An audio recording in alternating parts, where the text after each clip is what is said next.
Assalamualaikum warahmatullahi wabarakatuh. Teman-teman, perkenalkan saya Nurwanti dari jurusan Pendidikan Bahasa Indonesia, Fakultas Keguruan dan Ilmu Pendidikan, Universitas Sultan Ageng Tirtayasa.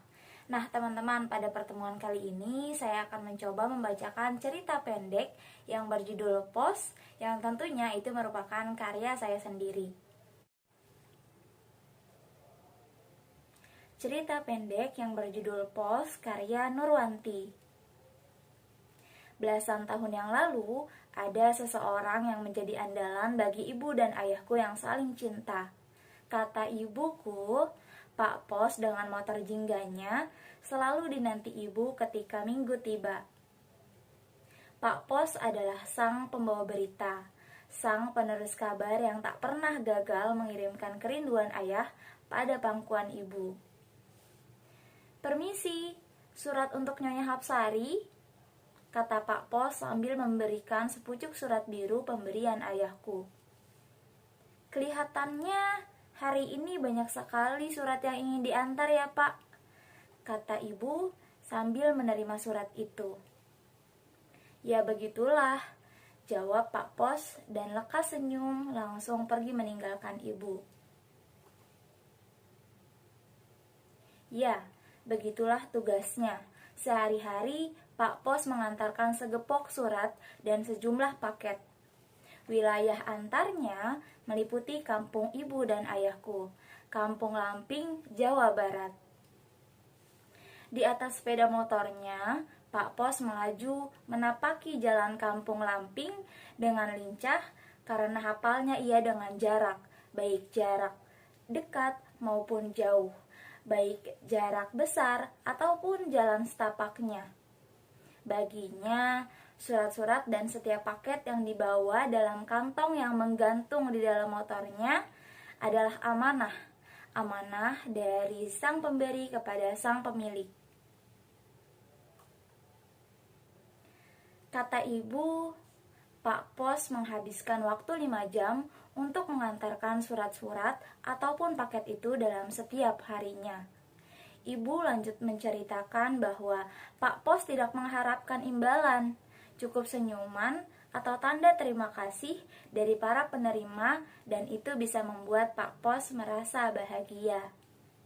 Seringkali Pak Pos mendapatkan gonggongan anjing, tapi baginya gonggongan anjing itu bukan sebuah masalah yang besar dibandingkan dengan alamat palsu yang tertera pada paket atau surat yang ia antar. "Ada lagi," kata ibuku.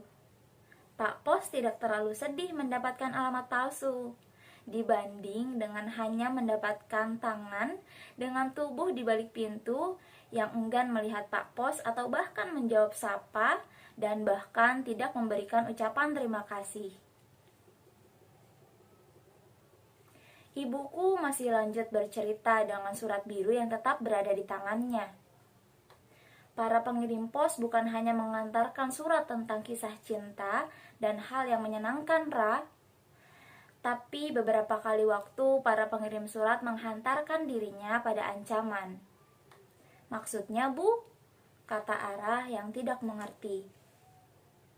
Saat itu, orang yang bekerja di kantor pos dianggap memiliki banyak uang.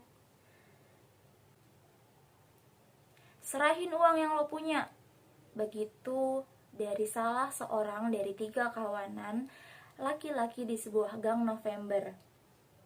Ketiganya menahan motor milik Pak Pos tua, dan keduanya memaksa Pak Pos tua untuk segera memberikan uangnya atau memilih dipukuli habis. Dan salah seorang laki lainnya mengawasi lingkungan agar tidak ada orang lain yang mengetahuinya. "Akhirnya bagaimana, Bu?" tanya Ara yang penasaran. Ternyata Pak Pos tua tetap memberikan uangnya yang ia miliki karena ketiga kawanan itu mengancam apabila tidak memberikan uangnya, maka Pak Pos tua itu akan dihabisinya. Dan Pak Pos tua diancam tidak boleh memberitahu apa-apa kepada siapa-siapa. Pekan berikutnya, Pak Pos tua kembali harus mengantarkan surat ke alamat yang sama dan tentunya harus melewati Gang November itu. Pak Pos tua sudah siap dengan badan kuat untuk menghadapi ketiga sekawanan pemungut uang. Benar saja, lagi-lagi 3 sekawan menahan motor Pak Pos tua dan mengacak-ngacak surat yang akan diantarnya. Baju rapih nan halus hasil setrikaan istrinya pun menjadi lusuh, layu, dan berantakan akibat goyakan tangan kasar dari 3 sekawan pemungut uang di Gang November itu.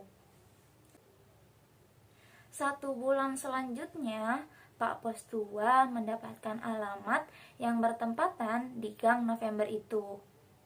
Sudah nasib memang, Pak Pos tua harus kembali melewati Gang November itu setelah 1 bulan terakhir bajunya dikoyak habis dan uangnya dirampas. Kemana mereka? Penasaran, Pak Pos tua 3 sekawanan itu tidak ada di tempat Gang November. Gang November hari ini terasa aman dan damai. Namun Pak Pos tua tetap waspada, tetap mencari mereka karena khawatir mereka tiba-tiba datang dan merampas uangnya kembali. Ternyata tetap sunyi dan tidak ada orang. Bismillahirrahmanirrahim, ucap Pak tua sebelum melanjutkan perjalanan melewati Gang November itu. Pak Pos tua selamat. Ia merasa senang karena tidak ada 3 sekawan di Gang November itu. Tok tok tok, selamat siang, ada surat untuk saudara Wildan, saut Pak Pos tua di depan rumah yang sangat sederhana tanpa gerbang dan sunyi. Iya, saya ibunya Wildan, jawab seorang perempuan tua dengan jilbab lusuh yang melindungi auratnya. Surat apa ini? Wildan anakku sedang sakit, Pak Pos tua. Wildan membutuhkan donor darah golongan O dan harus segera melakukan transfusi. Karena kebetulan engkau datang kemari, saya mohon Pak tua agar engkau bisa memberitahu siapa yang mendonorkan darahnya secara gratis agar Wildan anakku sembuh kembali. Karena saya belum cukup uang untuk bisa membeli darah pendonor, lanjutnya dengan suara serak akibat tangisnya. Terkejutlah Pak Pos tua ketika melihat seseorang yang baru saja keluar dari pintu rumah itu, yang ternyata ia adalah salah satu dari 3 sekawan yang sering merampok atau sering merampas uangnya. Ia adalah Wildan. Segera Pak Pos tua meminta izin untuk masuk dan menghampiri Wildan yang berdiri dengan tubuh lemas karena sakit yang dideritanya selama kurang lebih 3 minggu lamanya. Golongan darah saya O, sama dengan kamu. Saya siap menjadi pendonor untukmu, dan kamu bisa sembuh serta beraktivitas kembali seperti biasanya, ucap Pak tua dengan tatapan lembut kepada Wildan. Selanjutnya, hanya ada pelukan erat setelah kalimat itu diucapkan. Tertinggal tubuh yang sehat dan kuat setelah transfusi darah itu dilakukan. Tidak ada lagi pemungutan paksa uang, tidak ada lagi pengoyakan baju dan pencegatan. Hanya tertinggal rasa damai pada ruang Gang November. Mengapa ibu tahu kejadian Pak Pos dan Pak Pos tua itu? Ibu menjawab, karena Pak Pos tua adalah ayah ibu, kakek dari Ara. Kakek, peluk Ara kepada ibu ditemani rasa rindu keduanya karena kakek telah pergi meninggalkannya untuk selama-lamanya. Ucap ibu, percayalah Ara, bahwa kakek adalah orang baik untuk siapapun, bahkan baik bagi mereka yang melukainya. Kakek sangat lekat dengan surat, dan karena itulah ibu menyukai surat. Setelahnya, Rara kembali berucap, Ibu, mari kita baca surat dari ayah. Ara sambil menunjukkan surat itu dengan lengkungan senyum di bibirnya. Mari kita baca surat dari ayah. Ara sambil menunjukkan surat itu dengan lengkungan senyum di bibirnya. Kemudian, Ara membacakan surat dari ayahnya. Suratnya berisi, "Untuk anak dan istriku. Ayah harap Ara dan ibu baik-baik saja. Dan tentunya ayah akan lebih baik-baik saja jika Ara dan ibu selalu mendoakan dan merindukan ayah. Ayah belum bisa pulang tahun ini karena ayah kembali dipercaya memegang proyek besar di Papua. Selanjutnya, akan ada kiriman bunga untuk Ara dan ibu sebagai penyemangat ayah dari jauh. Ayah sangat merindukan kalian yang jauh di sana. Love you. Papua, 13 April 2001."